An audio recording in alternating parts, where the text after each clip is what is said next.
What's up everybody, I'm Seth Fowler and today I'm taking a look at the top 10 Nike sneakers for 2019. So before people start getting confused, because a lot of people were getting confused on my top 10 Adidas sneakers for 2019 video from a couple weeks ago, this video is not a top 10 of 2019 video. This is a video about the top 10 Nike sneakers available right now in 2019. So the shoes featured in today's video are either available right now for retail in store, or they will be available again for retail when they re-release in a different colorway. This list is also only covering Nike sneakers and not Air Jordans. There's going to be a whole separate list for Air Jordans in the coming weeks. But with that being said, why don't we jump right into the list with the first shoe, an honorable mention, the Nike VaporMax 2019. Although the $190 VaporMax 2019 was released in 2018, most of the colorways of the sneaker are dropping this year. In my opinion, this shoe is a pretty solid improvement over the original VaporMax, and even though I'm not really a fan of that sort of mouth guard aesthetic,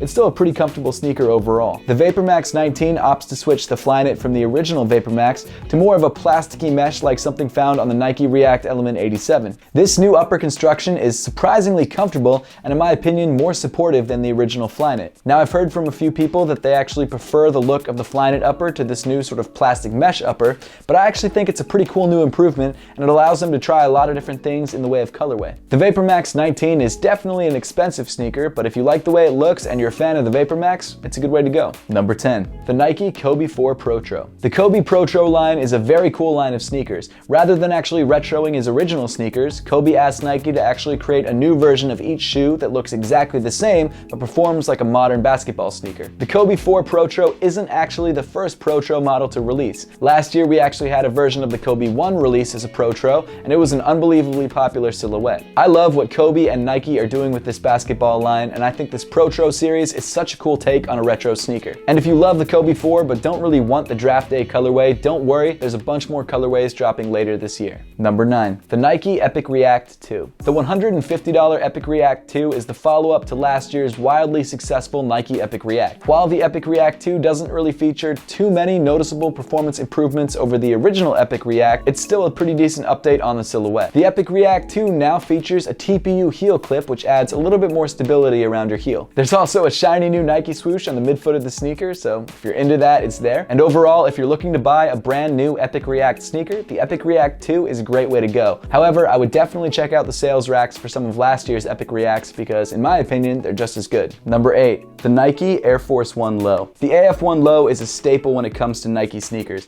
and most people already have this shoe in their collection. Starting out at a base price of $90 for the all-white shoe, you can't really go wrong with this sneaker. The classic and clean look of this shoe really can't be overstated, and you can wear a clean pair of AF1s to pretty much any occasion. Not only that, but this sneaker has also stood the test of time, and it stayed in the public's eye over the decades. Almost everyone that's anyone has worn a pair of AF1 Lows, which means they're good enough for you as well. And if that's not enough, they're also comfortable as well, so you can't really go wrong. Number 7, the Nike Element React 87. This $160 Nike sneaker took last year by storm. It was one of the only non-collaboration silhouettes to drop in 2018 that got a crazy amount of hype. And that hype seems to be continuing into 2019 because we're getting a lot more colorways and they're still selling out. The shoe features a full-length React midsole which feels great underfoot and is probably one of the softest foams you can get. The upper also features a semi-translucent, or in this case fully translucent, mesh plastic material, which means that you can completely change the entire look of the sneaker by just changing the color of your socks. When the Element 87 first released, it was a groundbreaking sneaker and took the sneaker world by storm,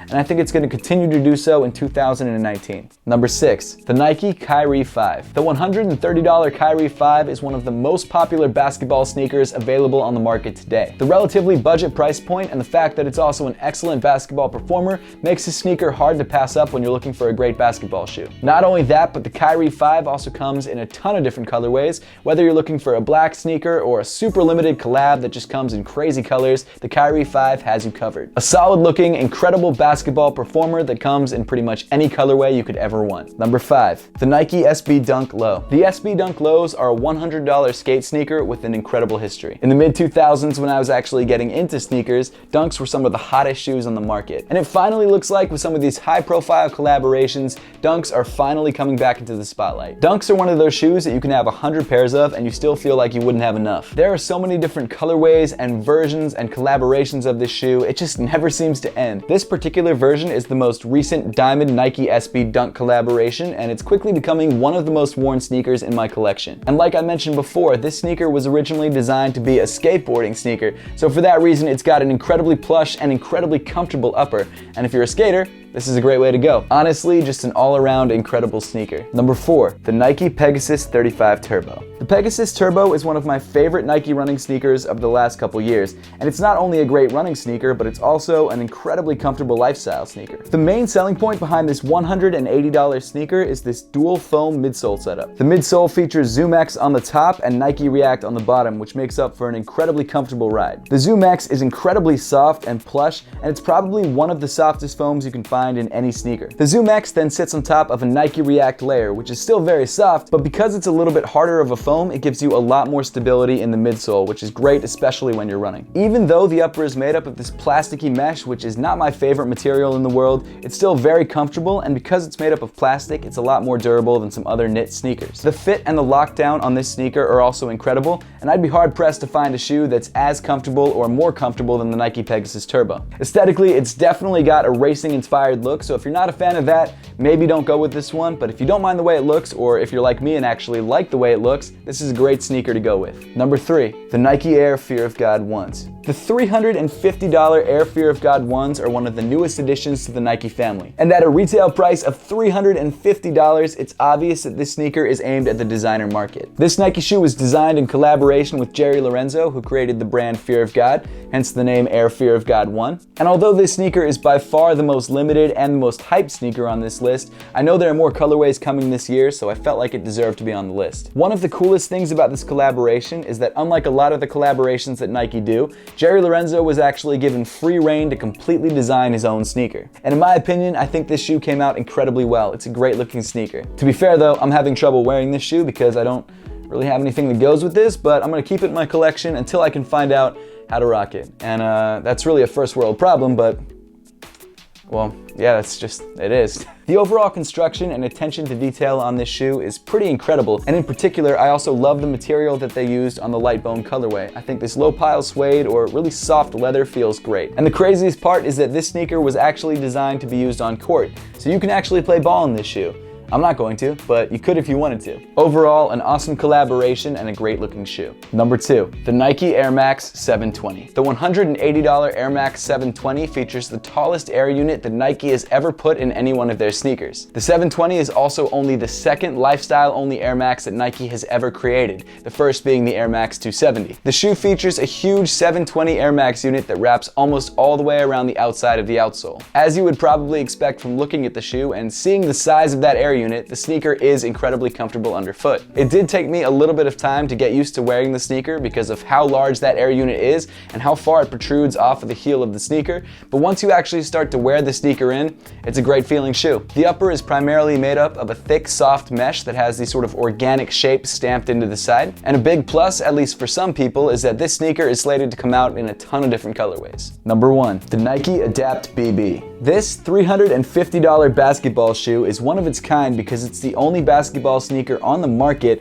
that can auto-lace. This obviously isn't the first self-lacing Nike sneaker, but it's the very first self-lacing basketball sneaker, and it's been worn on court by NBA players multiple times, which is pretty incredible. The Adapt BB features a motor, a battery, and a suite of sensors in the midsole of the sneaker, which is kind of crazy that you're actually able to run around and even walk in a shoe like that. The buttons on the side of the shoe activate the motor, which either tightens or loosens the sneaker depending on what you want. And if you don't want to reach down to your feet every time you want to tighten up the shoes, you can just use the app, which again is kind of crazy. The Nike Adapt BB fits incredibly well, it performs surprisingly well on court, and the battery life is actually pretty excellent. Not only that, but one of the most notable features of this shoe is that as soon as you slide your foot into the sneaker, it senses that your foot is there and it automatically tightens to your desired setting. It's a pretty incredible feat of technology, no pun intended, and even though it's got all this crazy technology going on inside, the price point at $350 isn't actually unreasonable. For reference, the last self-lacing sneaker that Nike dropped retailed for $720, and it wasn't even as full-featured as this one. It's not the most eye-catching sneaker in the world, but it's a good-looking shoe nonetheless, and if for no other reason, owning this sneaker for the novelty of self-lacing is not a bad option. It's a surprisingly comfortable sneaker, it's great on court, and even if the self-lacing is just a novelty, It's a really cool novelty. The reason I like this sneaker so much is because it's a glimpse into the future of what could be. Whether self-lacing shoes become the norm or not, it's an extremely cool concept and one that I've dreamed about since I was a kid. But that pretty much wraps up the video for today. Thank you so much for watching. I would love to know your thoughts on this list and which one of the top 10 is your favorite, so make sure to leave those comments in the comment section down below. And as always, thank you so much for watching. Please make sure to give this video a thumbs up if you liked it, subscribe down below if you haven't yet, and I'll see you all in the next one.